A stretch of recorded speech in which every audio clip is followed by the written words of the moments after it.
আসসালামু আলাইকুম, সবাইকে ওয়েলকাম জানাচ্ছি সীমাস কিচেনে। আর অসম্ভব মজাদার একটা রেসিপি আজকে শেয়ার করতে চলেছি, সেটা হলো মিষ্টি কুমড়ার চচ্চড়ি। আগে যদি না খেয়ে থাকেন, অন্তত একবার হলেও খেয়ে দেখবেন, আশা করি অনেক ভালো লাগবে। আর এই রেসিপিটা তৈরির জন্য মিষ্টি কুমড়াগুলোকে প্রথমে এভাবে ছোট ছোট করে কেটে নিতে হবে। তারপর ভালো করে পরিষ্কার পানি দিয়ে ধুয়ে এভাবে রান্নার জন্য একটা কড়াইতে নিতে হবে। আর তারপর সামান্য একটু পানি দিতে হবে, আর তারপর দিতে হবে পরিমাণ মতো লবণ। আর এখানে আমি হাফ চামচ জিরা গুঁড়া, হাফ চামচ ধনিয়ার গুঁড়া দিয়েছি, আর হাফ চামচের চেয়ে একটু বেশি হলুদ গুঁড়া দিয়েছি। আর এখন আস্তে আস্তে সব কিছুকে ভালো করে মিশিয়ে নেব, আর তারপরে একটা ঢাকনা দিয়ে ঢেকে দেব। এই যে দেখেন, ঢাকনা দিয়ে ঢেকে 6 থেকে 7 মিনিট পরে ঢাকনাটা খুলে আমি একটু ভালো করে সব কিছুকে নেড়েচেড়ে মিশিয়ে দিচ্ছি। মিষ্টি কুমড়া কিন্তু অনেক তাড়াতাড়ি সিদ্ধ হয়ে যায়, তাই পানি কিন্তু বেশি দেওয়া যাবে না। অল্প একটু পানি দিয়ে ঢাকনা দিয়ে ঢেকে এটাকে সিদ্ধ করে নিতে হবে। তারপর আমি আবার একটু ঢাকনা দিয়ে ঢেকে দিলাম।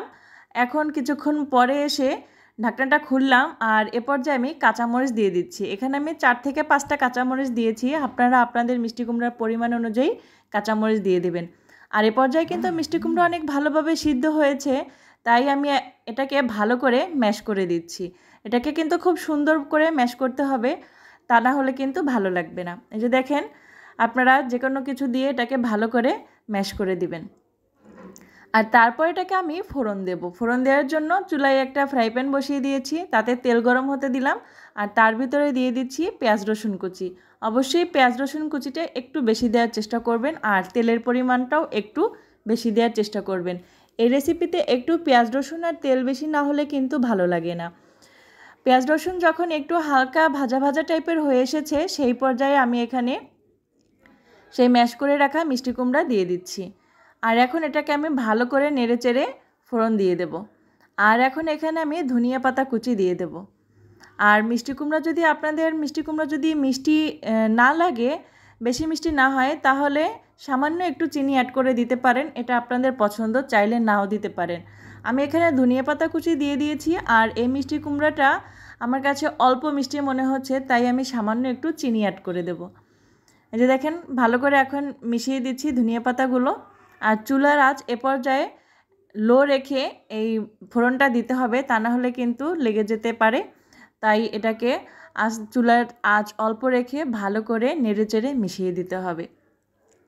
আমি কিন্তু একটু তেলের পরিমাণ বেশি দিয়েছি, আপনারা দেখলেই বুঝতে পারছেন যে তেলে একেবারে চুপচুপ করছে। আর এই রেসিপিটা জানেন না, গরম ভাতের সাথে খেতে এত ভালো লাগে, আপনারা একবার হলেও ট্রাই করে দেখবেন। আর যারা খেয়েছেন তারা তো জানেন যে এটা কত স্বাদের। আর যারা না খেয়েছেন তারা খুব সহজেই এটা তৈরি করতে পারবেন। এটা অনেক সহজ একটা রেসিপি, বাট খেতে এত মজার, গরম ভাতের সাথে একদম অনেক ভালো লাগবে। আমি এখানে হাফ চামচের মতো চিনি দিয়েছি, আর তারপরে ভালো করে এটাকে মিশিয়ে দিচ্ছি। এই যে দেখেন, হাফ চামচের মতো চিনি ভালো করে আমি ছিটিয়ে দিচ্ছি, আর এটাকে খুব ভালো করে মিশিয়ে দিচ্ছি। আর এখন 3 থেকে 4 মিনিটের মতো একটু নাড়াচাড়া করলেই কিন্তু মিষ্টি কুমড়া খাওয়ার জন্য একেবারে রেডি হয়ে যাবে। এই যে দেখেন, এটা কিন্তু তৈরি হয়ে গেল। আর এটাকে আমি এখন নামিয়ে নেব, আর আপনাদেরকে তারপরে দেখাচ্ছি। ভালো করে ম্যাশ করে নিচ্ছি।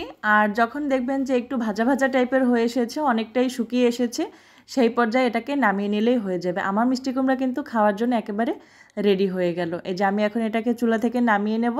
আর আপনারা দেখলেই বুঝতে পারছেন যে এটা মানে দেখতে কতটা সুন্দর হয়েছে, আর খেতেও মাশাআল্লাহ অনেক স্বাদের হয়েছে, অনেক টেস্টি হয়েছে খেতে। আমার বাসার সবার এটা অনেক পছন্দের একটা রেসিপি।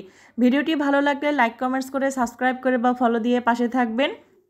আর আমার সব ভিডিওগুলো তাহলে আপনারা দেখতে পারবেন। অনেক অনেক সুস্থ থাকেন, ভালো থাকেন। আবার নতুন কোনো রেসিপি নিয়ে চলে আসবো। আল্লাহ হাফেজ।